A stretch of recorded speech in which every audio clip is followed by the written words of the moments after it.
Hello, dear beloveds. I decided I would jump in today and have a little chat about a kind of collection of things that all fit together. And so I decided that this would be the perfect day, even though I'm going to talk about a cleanse, which I haven't actually finished yet.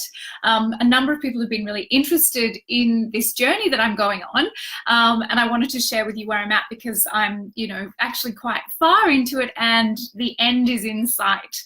But I also wanted to talk about that cleanse that I'm doing in the context of a bigger conversation. And that bigger conversation is the idea of spiritual stamina or spiritual discipline.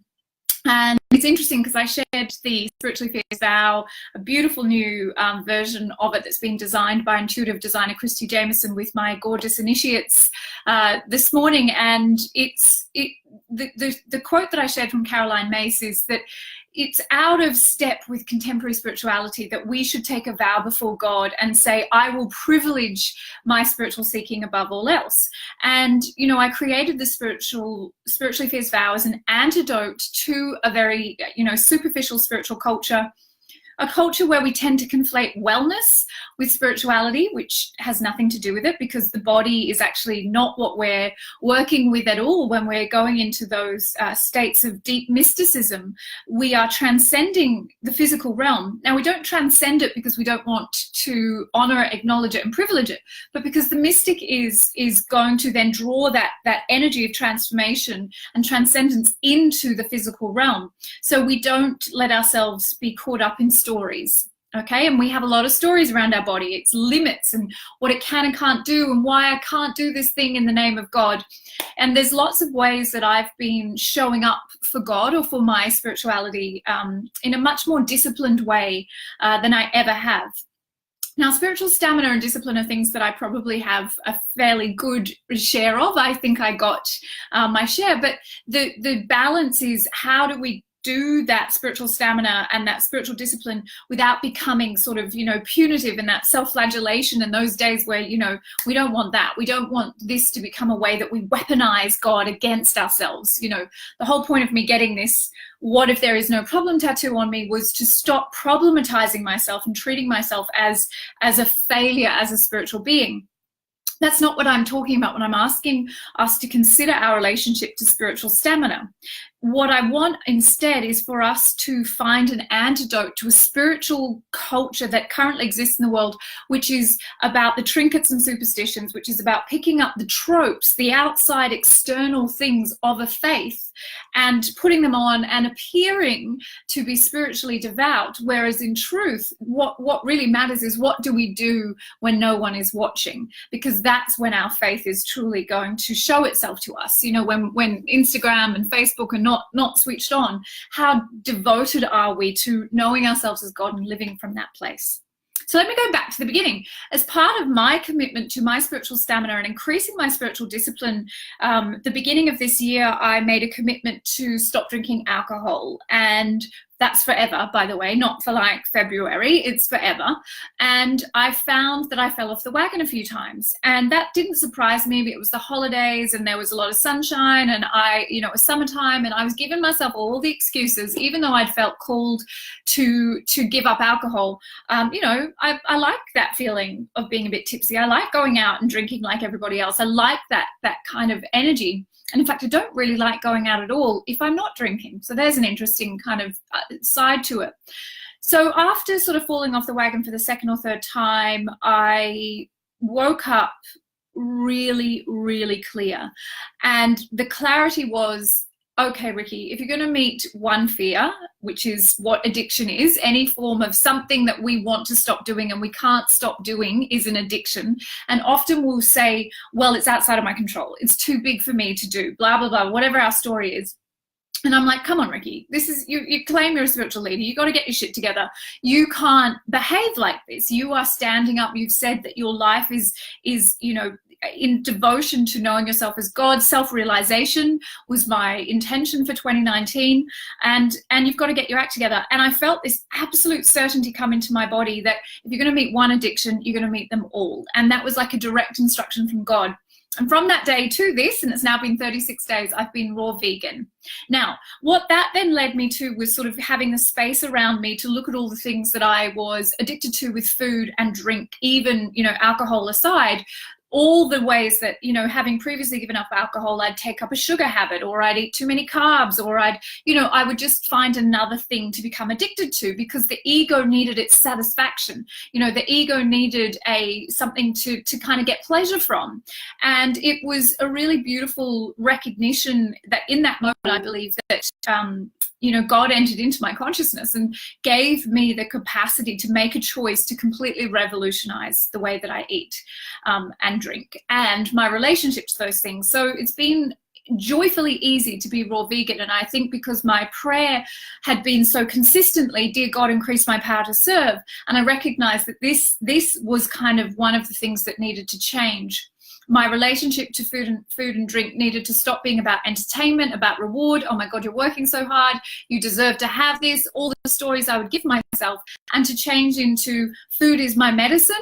Food is food is what I use to sustain this sacred temple, so that I can be that vessel for God in the world, and that I can lean into my visionary intuition and let God lead me.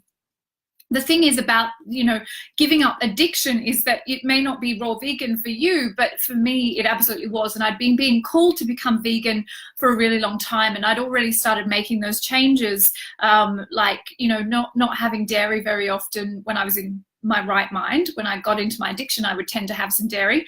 But it was absolutely where I had been being led for the last several years before that. And I'd made lots of changes in my life to prepare me for that. So it wasn't a big deal for me to get to that point where, okay, well, it's time. I mean, and it was a big deal. I have a family, I have children. They're not eating like I'm eating. But it was a call, and I heard it and I answered it. And I haven't looked back, and I don't intend to look back. So the last 36 days, I've been raw vegan, alcohol-free, and if you're interested to know more about the cleanse itself, please ask questions, and I can go into detail at another time. But I follow a raw paleo vegan model. There's lots of models of being raw vegan. Some people are high fruit, some people are other things I don't really understand. My model is raw paleo vegan, which means that I have lots of fruits and vegetables, lots of nuts and seeds, lots of good fats, but I don't have grains. And I basically, eat as I would if I was paleo, but without all the meat. So that is something I've also trialed before. I've trialed being paleo vegan, pegan, which is apparently one of the most healthy ways to eat for your body anyway. So on that journey of doing that, I've been documenting it. And I think if you are considering a cleanse, then please do, or changing your diet, document your body's responses. And it's actually been very, very easy for me. I've had very little detox symptoms. But I decided within that, okay, well, this is my life now. I'm going to up the ante a little bit and give myself a challenge by doing a cleanse. And I chose to do, I've done juice cleanses before. I just chose this time to do Don Tolman's colon cleanse. Colon cleanse, yeah. Because what I read and understood is that the colon, including the large intestines, is, when there's health there, there's health everywhere in the body. When there's no health there, there's no health anywhere else in the body. And so I decided that would be something to challenge myself. My previous cleanses have been 5 days as well. I do one before every third level retreat. But in the spirit of realizing myself as God, which is my intention for this year, and being invited into my spiritual discipline in a big way, this cleanse has been 14 days, and I'm now on day 12, which is really exciting, yeah? So I'll just give you a few details about that. I'm not an affiliate for them. I'm not spruiking this as a way to do it. There's lots of beautiful ways to cleanse your body, and you don't need to cleanse. This is not something I'm asking you to, but I want to talk a little bit about that from a spiritual perspective. It has been the practice from, ancient times, all religions around the world, all philosophies. When you are in pursuit of God, you reduce the load on your digestive system, because the more body identified you are, the lower your vibration, the harder it is to reach those infinite levels of consciousness. And so it's much easier for us if we want to go into a deep meditation practice, or we want to, increase our mysticism, to reduce the load on the body from the digestion. The digestive system takes so much energy, and you know yourself what it feels like when it's out of whack. Even if you have a big meal before you go to bed, waking up in the morning lethargic because your body's been working all night. So it's a holy and sacred practice to take times of fasting as well. And that's part of what cleansing does, is it gives you a break from food. It gives you a break from having this constant kind of, needing to do that, and lets you become, more wave, less particle, to use Dr. Joe's language. So every day I fast. I fast in the 16-8 model. There's huge amounts of peer-reviewed, evidence-based articles about why this is beneficial for the body. But for me, it is a sacred practice. And so I usually eat between 10 a.m. and 6 p.m. That's my window. And then after that, it's just, herbal teas and water. And that keeps me clear and light. I can wake up at 5 a.m. and do my devotional practices, go to yoga, and I'm not feeling overwhelmed or burdened in my body. Okay, so that is part of my daily life, but I upped the ante, as I said, and I did Don Tolman's colon cleanse. It's effectively 2 days. I'll just show you. As I said, I'm not spruiking it. I'm not saying it's right for you. I'm just showing you what I'm doing because a lot of people have been interested. So you start with 2 days at the beginning where you alternate part 1 and part 2 of these powders. One is Betadine clay and the other is psyllium husk. If you know anything about those things, you'll know that their intention is to basically cleanse from the tongue all the way down the digestive tract, right to the rectum, everything that's in there. And it's not fun, but it's not that hard. It's just 2 days. You can, if you need to, mix it with a little bit of apple juice and water, but you basically do that every hour between, I think, 8 a.m. and 6 p.m. You alternate those. And you do that for 2 days at the end as well. So I've got that to look forward to tomorrow. And in the intervening 10 days, you eat this stuff. It's called Pulse. And from Don Tolman's research, and he's a deeply researched person, Pulse is an ancient sacred food that is 100% raw, plant-based and gluten-free. And it comes in different flavors. I just bought the pack and just let them send me whatever I wanted. What's it look like? Well, it kind of looks a little bit like, I don't know, rabbit food. Okay, that's what it looks like. Let's see if I can show you that. Dropping my Pulse. So basically it's dates, buckwheat, raisins, cherries, cacao, coconut, prunes, sunflower seeds, sesame seeds, figs, almonds, cashews, pecans, Brazil nuts, hazelnuts, walnuts, quinoa, pumpkin seeds, flax seeds, grapeseed oil, walnut oil, blah, blah, blah, blah. And on it goes. So you have one of these a day, 1 pack a day on this cleanse. And basically I've been able to function normally. In fact, this weekend I went to Seven Sisters Festival, and even though it was challenging because the days were really hot, it was close to 40 degrees both days that I was there, with no kind of relief from the heat, I still managed to get through the 2 days of the festival with just eating Pulse. People eating delicious food all around me. It's much easier when you're at home. And you can kind of manage things. I'm drinking a lot of herbal tea, a lot of water. That's obviously vital that you drink a huge amount of water when you're doing this, especially on the days where you're doing when you're doing the Betadine clay and the psyllium husk. But as I say, I'm not sharing this with you because I want you all to go out and do this. It is a very well-researched thing. It's also a really good sort of cleanse to do if you find juice cleanses hard because of the amount of food you get. I've been able to go to yoga. I go to yoga every second day. It hasn't impacted on my capacity, except for the first 2 days when I was doing the powders only. I didn't go to yoga. But otherwise, I've been able to go consistently. I'm tired in the evening. Yesterday, I was really cranky, and that's the first time. But otherwise, I've had no detox symptoms. And there's 2 reasons for that. One is that I was raw vegan for 3 weeks before I went on to this, and they do recommend that you at least change your diet a week before to become much more raw, much more smoothies and that kind of stuff, because if you go from eating a steak to doing this, you're going to have shocking detox symptoms. But the reason that I chose to do this, as I said, is much more about that spiritual dimension for me. I'm about to go on yoga retreat on Friday, and I really just wanted to prepare myself to make the most out of it. And it's also just stepping up. I've been talking about spiritual leadership for a really long time now, and what I want to do is be congruent with what I'm teaching. So for me, this was an invitation from God, and I don't say no to God. That's part of my commitment. My primary relationship is with God, and what God wants, God gets, because that is my work in the world, is to be a demonstration of God's power. So when I felt this call to do this, I kind of stepped into it, and I did give myself permission to stop earlier if I needed to, but it's actually been incredibly wonderful. And my call into the Mystics Cave has increased. My desire to be in devotion more and more, my desire to be on the mat more and more, practicing my pranayama and my asana has increased. You know, I want to be in that life. And there's been, you know, at the beginning a few times where we were going out, or, you know, where the challenge of looking at a life that I no longer have part of. So driving into, you know, the city and going through the cool neighborhoods with all the bars and the restaurants, and looking at that and knowing that's no longer available to me. You know, I can go and sit with people who are eating and drinking in those places, but largely I'm not going to find raw vegan, alcohol-free stuff. And letting myself have a little moment, and it really was no more than a couple of hours of grieving a life that, you know, in my 20s and 30s, I really loved. And I loved it in often unhealthy ways, you know, in ways that were about trying to get high or get hit of something, or, you know, whatever it was. And so I feel like I had to let myself have permission to grieve and release that life, because it isn't my life anymore. But what I am walking into and what I am embodying is so much more exciting to me. And it means that, you know, I ask my friends now if we're going to meet up to come and meet me at a raw vegan cafe. You know, I live in a beautiful big city. It's very easy for me to get access to raw vegan food. I can have raw vegan food delivered to my house.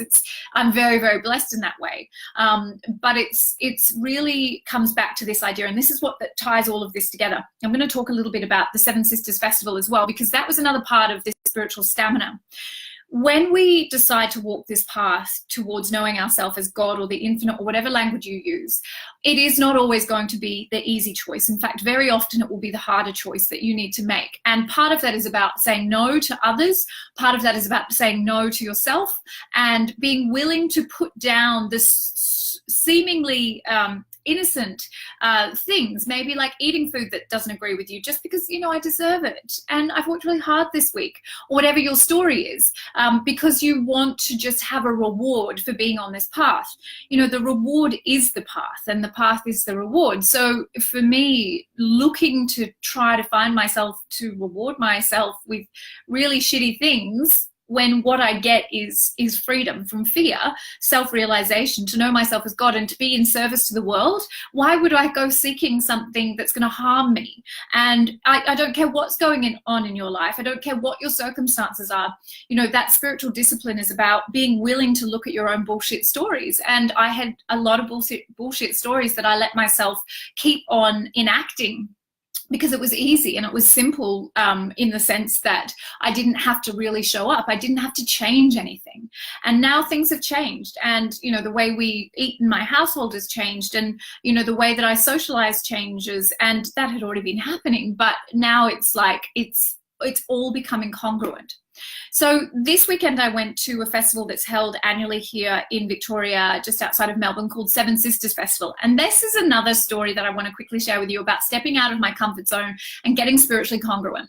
So I don't do festivals. I'm not a kind of dirt and the feet in the dirt kind of girl. I love my spiritual practices, but they tend to not be in the sense of dancing in the moonlight in the forest. And I'm okay with that. I fully accept who I am. I don't camp. I don't like sharing public toilets. You know, all of these things are not natural for me. But I really wanted to challenge myself. I wanted spiritual adventure this year. In fact, I wrote it on my annual plan, and I wanted to step out of my comfort zone as part of my commitment to this spiritual discipline. So my beautiful lead mentor and friend Amy was going, and she kind of double dared me that I would never go because it's not my thing, because she knows me, and I'm like, I'm coming. And, you know, it turned out to be a shocking heat wave and all the rest of it, but I did it. I did it for 2 out of the 3 days and spent one night there. And it was deeply nourishing for my soul. Yes, Amy and I probably could have gone and checked into a 5-star hotel and done day spa stuff, and I maybe would have got the same sense of connection. But there was an incredible sense of achievement for me to be not only at the festival, but be at the festival whilst fasting and cleansing. So I maintained my pulse. That's all I was eating for the 2 days. And I stuck to my fasting regime, my 10 to 6. And, you know, I just was present in the space without trying to feed or get my addiction fed. You know, normally if, you know, it was an alcohol-free event, but there was amazing food, and normally I would have just given myself permission to kind of go, oh, well, I'm just going to eat whatever I want to eat and do whatever I want to do because it's hot and it's uncomfortable and my accommodation sucks, really sucked. And, you know, I really just let myself be present to the joy of connection. And that's, you know, what happened is, you know, I didn't end up doing a lot of things, but the things I did were profound and just such a gift and such a blessing. And I feel, you know, even though I was kind of happy to drive away, and when I got into my bed the night afterwards, like just completely blissed out, clean from my own shower, it was the greatest feeling ever. It was better than any drug.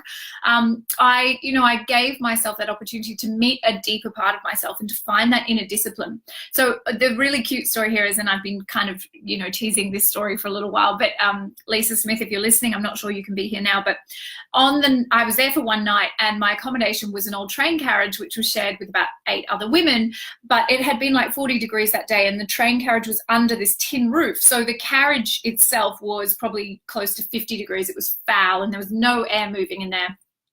So with the help of Amy, you know, the light was fading fast. We dragged the mattress, this kind of, you know, very uncomfortable mattress. I mean, it was actually very comfortable, but it was weird plastic covered, not a fun mattress, to my car, which was about 150 meters away. And in the dark, we figured out how to fold down all the seats, and you know, Amy helped make me a bed in my car. So sleeping in a car is not something I've ever done before. Not a camper, not someone who, you know, does this kind of thing, not a wild bush Wonder Woman kind of girl.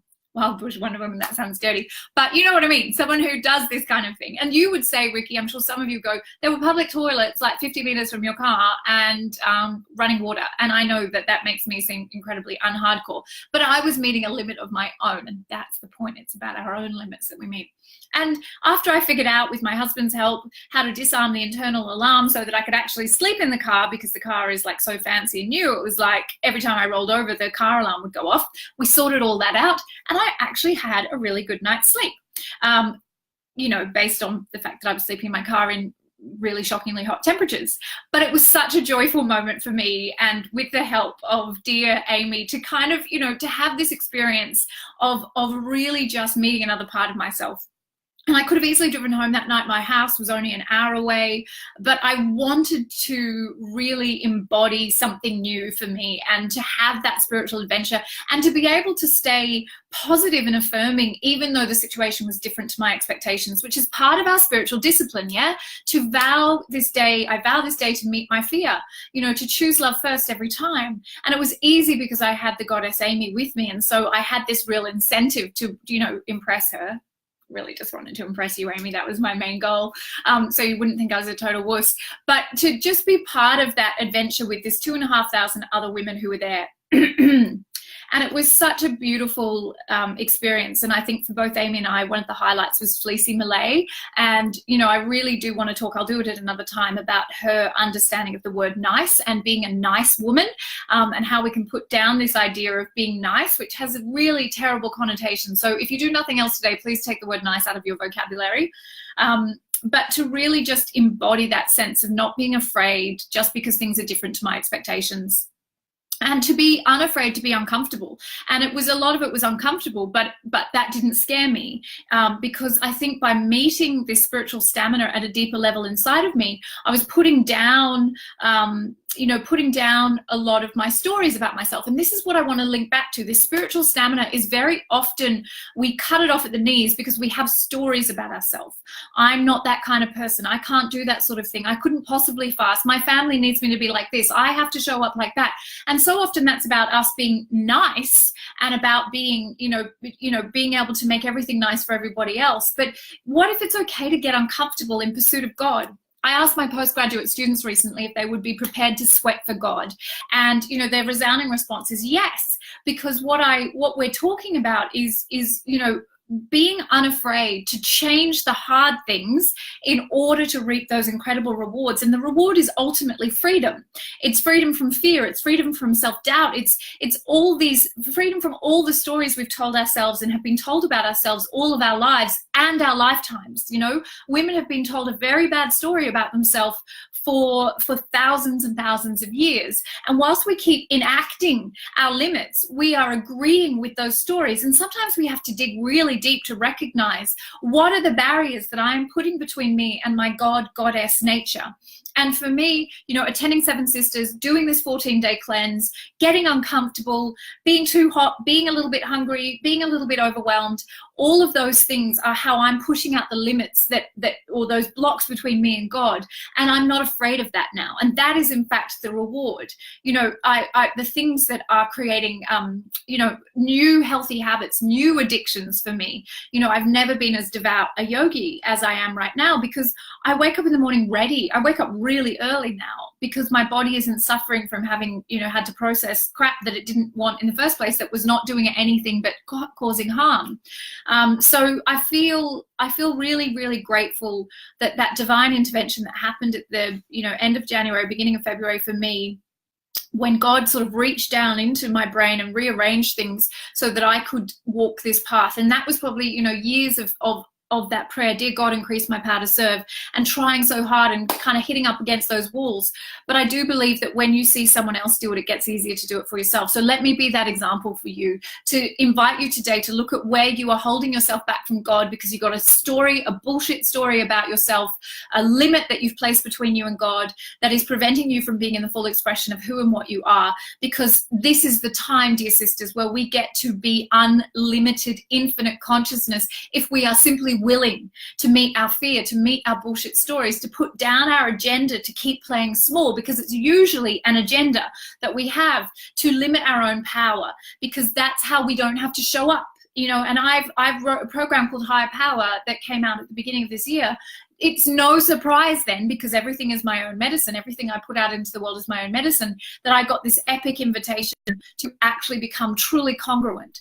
And what is congruent for you is not going to be congruent for me. You know, I'm not asking you to use me and the examples I've given here as a template. You don't have to go to a festival. You don't have to do a cleanse. You don't have to change your diet radically. None of those things are how you're going to do it. But when you get invited by God to do something, you will know it. And you have a choice then to say, oh, actually, that feels really hard and a bit uncomfortable. I'll do it for a week. You know, what if the invitation is to change your life permanently? What would it take for you to back yourself up? And spiritual stamina is the way that we can meet the requests from God. And until we're willing to build that muscle and work that muscle, we're going to flop, flop, flip, flop, flippy around in the wind and then go, oh God, why didn't you bring me the thing I wanted? Why isn't my life working? Why does my business work? Why don't? Well, did you do the work? Did you actually show up?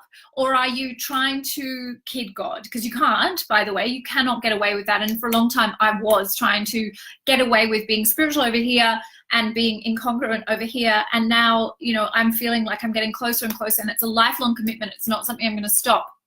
And it will only keep growing. And this is the beautiful thing about this. You know, the offers from the infinite will only increase as your power to serve increases. And I don't want to shy away from that. And I want to give you whatever permission you need today to put down the thing that you've been letting stand between you and God, because now is the time for you to embody your truth. Let's stop this superficial spiritual culture. Let's stop participating in a world that says, you know, drinking your green smoothie is the way you get close to God, because that is not true. Your actions and your faith need to match. Are you congruent between your faith and your actions? Do you talk a good game and then you go and behave in a way that's completely incongruent? And let yourself be guided, incremental steps. You will be shown the way. Just as, you know, I knew I had to give up dairy, and then I knew I had to give up TV, and then I knew I had to give up sugar, and all of the steps were given to me. But if I hadn't taken the first step, I'm not going to get to the place where I get to realize myself as God. But I'll be shaking my fist at God saying, this is too hard. Why are you making it so hard on me? So step into your power by simply letting yourself be guided, not from your ego identified self, but from your infinite nature. Thank you for hanging out with me, and thank you for letting me share my story with you. And, you know, I'll give you a little update when I get to the end of the cleanse. And, you know, let's do this. Let's stop the culture of superficial spirituality. Let's embody what we say. Mwah. Bye.